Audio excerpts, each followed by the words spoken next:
मैं तो सोचता था कि शिव भक्ति में लीन आपका मन दैत्य और असुर जाति के विरुद्ध भयानक षड्यंत्र कर रहा है, किंतु आपके मन की भावना सुनकर विध्वंसक शक्तियों के अधिष्ठाता शनिदेव को विश्वास हो गया कि आप, केवल आप ही दैत्य जाति के सच्चे हितैषी हैं।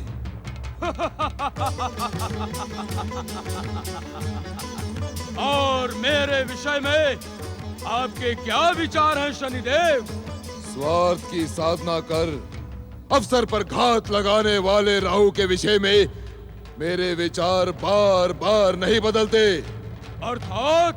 अर्थात ये कि राहु के स्वभाव को भली भांति ज्ञात करने वाले शनिदेव राहु के विषय में विचार करना अपना समय नष्ट करना समझते हैं। शनिदेव, मैं एक निवेदन करने का इच्छुक हूं। अवश्य अवश्य शुक्राचार्य, अवश्य। आज आप एक नहीं अनेक निवेदन कर सकते हैं, क्योंकि आज आपने शनिदेव के मन को प्रसन्न किया है। कहें शुक्राचार्य, क्या कहने के इच्छुक हैं? शनिदेव, ये सतयुग भक्ति प्रधान युग है और इस युग में भक्ति और श्रद्धा की महानता ही विकसित होगी। हाँ? तो क्या हम आपकी भांति शिव आराधना में लीन हो जाएं शुक्राचार्य? ओम नमः शिवाय और ओम नमो नारायणाय का जाप करें। हाँ? यदि आप ऐसा कर सकें तो आपका जीवन धन्य हो जाएगा शनिदेव, किंतु आप ऐसा कर नहीं सकेंगे। इसलिए मेरा आपसे विनम्र निवेदन है कि विध्वंसक शक्तियां आपसी मतभेद भुलाकर एक दूसरे पर विश्वास करते हुए, एक दूसरे का सम्मान करते हुए युग परिवर्तन की प्रतीक्षा करें। प्रतीक्षा करना शनिदेव का स्वभाव नहीं शुक्राचार्य। इस संसार का समस्त राग, द्वेष, छल, कपट, नीति, अनीति, कुनीति, दृष्टि, कुदृष्टि, धा, ईर्ष्या को आश्रय प्रदान करने वाले शनिदेव को यह अहंकार तो है कि प्रतीक्षा और धैर्य जैसे तत्व शनिदेव को स्पर्श भी नहीं कर सकते। इसका परिणाम बार बार आपके सामने आ रहा है शनिदेव। हाँ? परिणामों से भयभीत होकर भीरुओं की भांति शनिदेव अपनी विध्वंसक, विनाशक, भयानक और मारक दृष्टि का प्रयोग विष्णु भक्तों के विरुद्ध स्थगित कर दें। हम स्थगित का परामर्श नहीं दे रहे हैं शनिदेव। परामर्श देने का दुस्साहस ना कर रहू। निवेदन कर निवेदन, प्रार्थना कर प्रार्थना, क्योंकि परामर्श में आदेश की भाषा रहती है जो शनिदेव को तनिक भी प्रिय नहीं। विध्वंसक शक्तियों के अधिष्ठाता शनिदेव, हम आपकी इस बात से सहमत हैं कि यदि विध्वंसक शक्तियां इस समय शांत रहकर प्रतीक्षा करने लगीं, तो छलिया विष्णु और दुष्ट देवता इस अवसर का लाभ उठाने से नहीं चूकेंगे।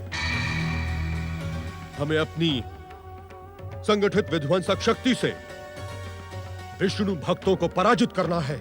किंतु कहकर रुक क्यों गए शुक्राचार्य? कहें, क्या कहने के इच्छुक हैं?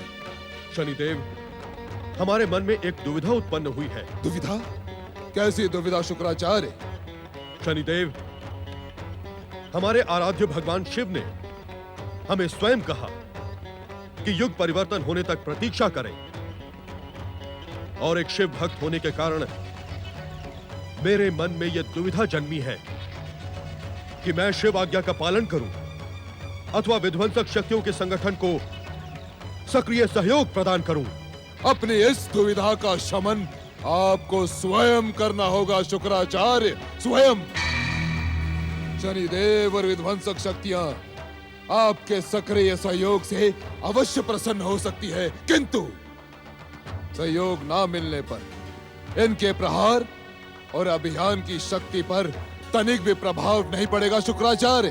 शनिदेव, आप विध्वंसक शक्तियों के अधिष्ठाता हैं।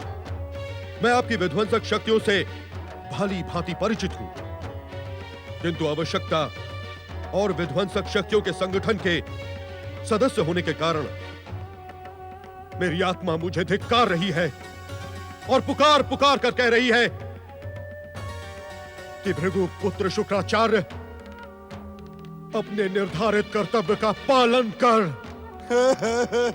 एक लंबे समय के पश्चात विध्वंसक शक्तियों को आपने अपना सक्रिय सहयोग देने का जो निर्णय किया है, हम उसकी प्रशंसा करते हैं शुक्राचार्य। हाँ, और मेरे विषय में क्या आज्ञा है शनिदेव?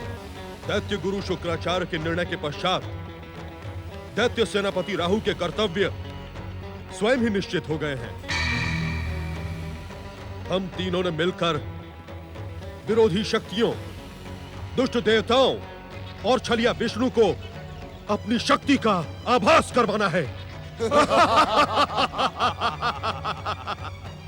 दैत्य गुरु शुक्राचार्य, दैत्य सेनापति राहु, हमें भली भांति ज्ञात है कि उत्तानपाद की पहली पत्नी सुनीति के गर्भ से जो बालक जन्म लेगा वो इस संसार में विष्णु भक्ति का एक नया अध्याय रचेगा, किंतु हमें अपने सामूहिक प्रयास से सुनीति के गर्भ को खंडित करना है। अवश्य, अवश्य, ऐसा ही होगा।